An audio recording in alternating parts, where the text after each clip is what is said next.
Hello guys, palak paneer ఎలా చేయాలో ఈరోజు మీకు నేను కళ్ళకు కట్టినట్టు చూపిస్తా.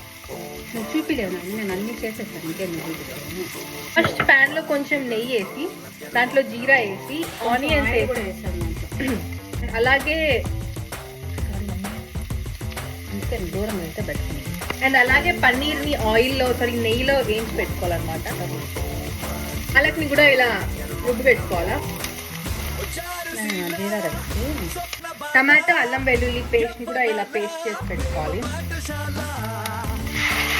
నీళ్ళు పోసి గిరిగిరనలా గిరగిరా గరగరా సిలో చేసి పసుపు, చిల్లీ పౌడర్, బిర్యానీ చికెన్, ధనియాల పొడి, పాలక్ పేస్ట్ వేసి బాగా నీట్గా కలుపుకోవాలి. పాలక్ సారీ గైస్, మధ్యలో ఫ్యామిలీ బ్రేక్ వచ్చింది. మీరే కలుపుకోవాలి.